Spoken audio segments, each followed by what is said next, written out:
Perkenalkan, nama saya Muhammad Yoga Fernanda. Saya dari Fakultas Ekonomi dan Bisnis. Jurusan saya manajemen. Kelas saya 0012. NIM saya 24 13 10 19 4. Sekarang saya akan menjelaskan materi tentang pemurnian dan pembaruan dunia Islam, dan sebab kemunduran dunia Islam dan perlunya pemurnian.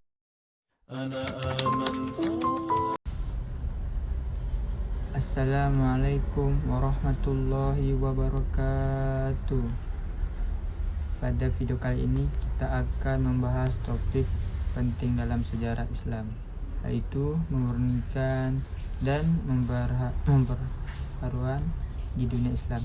Kita akan menelusuri sebab kemunduran dunia Islam dan mengapa pembaruan menjadi sangat dibutuhkan untuk membangkitkan kejayaan umat. Peta wilayah kekuasaan Islam, gambar ilmuwan seperti Ibnu Sina, Al-Kafimi, Al-Farabi serta pusat ilmu di Baghdad. Dahulu dunia Islam pernah mencapai masa keemasan dari abad ke-7 hingga ke abad ke-13 Masehi. Perbedaan Islam berkembang pesat di bidang ilmu, pengetahuan, seni, ekonomi, dan politik. Kota-kota seperti Baghdad, Kairo, dan Andalusia menjadi pusat ilmu dunia. Umat Islam menjadi populer dalam kedokteran, matematika, astronomi, dan filsafat.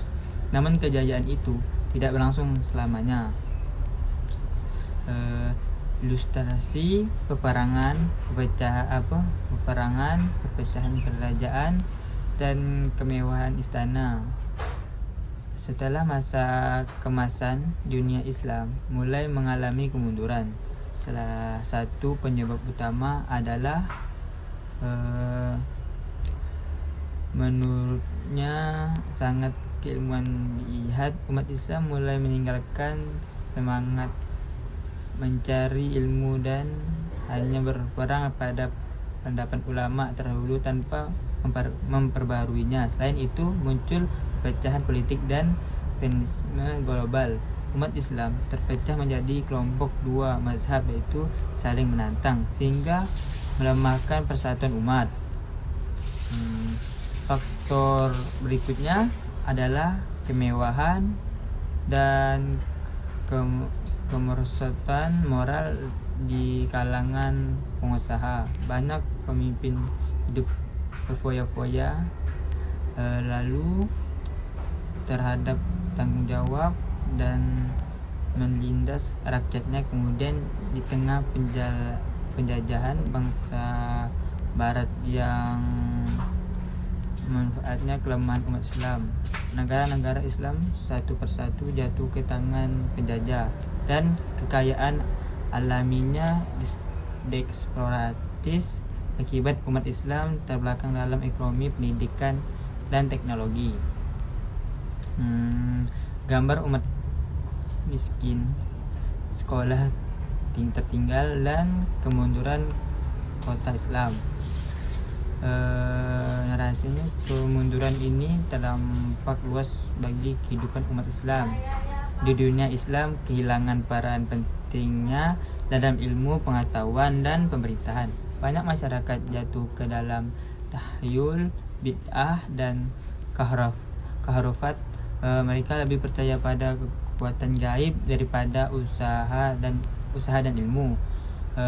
Kondisi ini membuat dunia Islam semakin tertinggal jauh dari Barat yang sedang bangkit melalui revolusi ilmiah dan industri.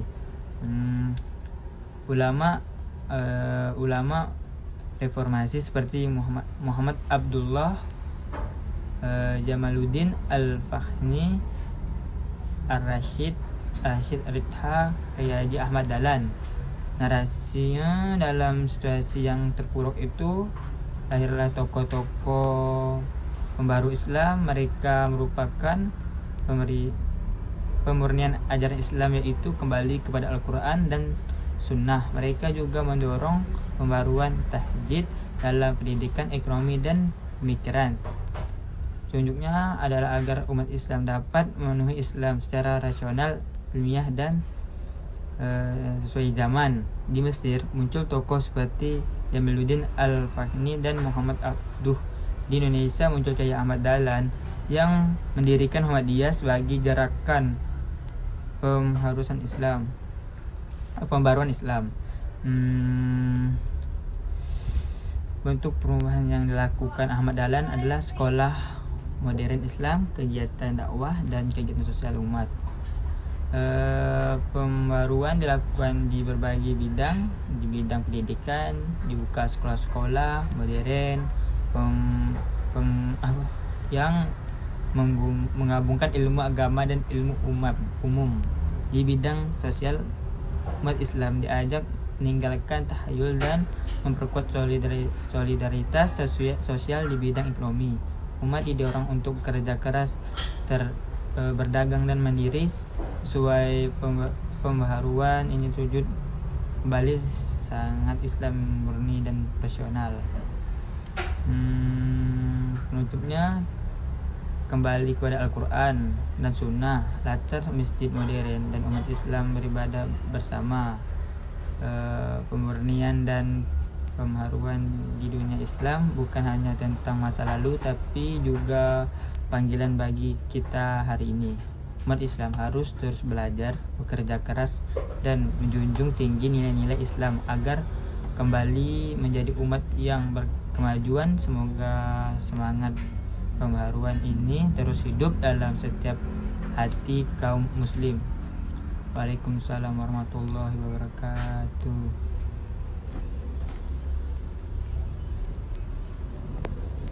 Dalam kosakata Islam, terminologi pembaruan menggunakan kata tajdid. Secara harfiah, tajdid berarti pembaruan. Dalam pelakunya disebut mujaddid. Kata tersebut mencerminkan suatu upaya menghidupkan kembali keimanan Islam serta praktik-praktiknya dalam komunitas kaum muslimin. Berkaitan hal tersebut, maka pembaruan dalam Islam bukanlah dalam hal yang menyangkut dengan dasar atau fundamental ajaran Islam.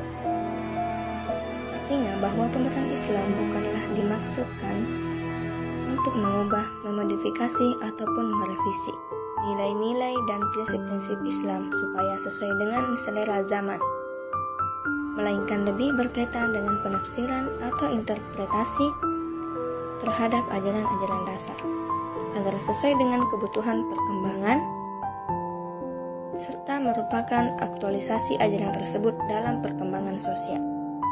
Istilah pembaruan baru terkenal dan populer setelah munculnya semangat pemikiran dan gerakan pembaruan Islam, menyusul kontak politik dan intelektual dengan Barat, tepatnya pada abad 18.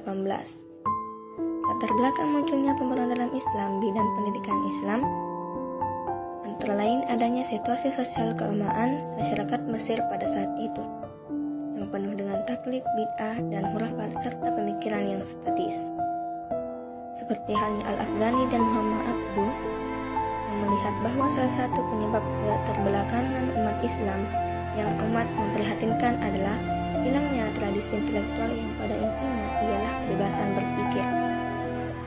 Kesadaran itu tumbuh saat masa senja untuk Ottoman Turki. Seperti kita tahu, Turki adalah pintu masuk menuju Eropa. Dengan demikian, merekalah yang paling tahu tentang perkembangan yang tengah berlangsung di Eropa. Oleh sebab itu, latar belakang dari kesadaran pembaharuan tersebut karena kontak langsung yang terjadi antara masyarakat Muslim Ottoman dengan masyarakat Nasrani Eropa, sehingga menghasilkan hipotesis bahwa umat Islam harus berbenah, dan kalangan umat Islam yang progresif kala itu menganggap bahwa Islam tengah berada pada masa kegelapannya. Demikian dari saya. Wassalamualaikum warahmatullahi wabarakatuh.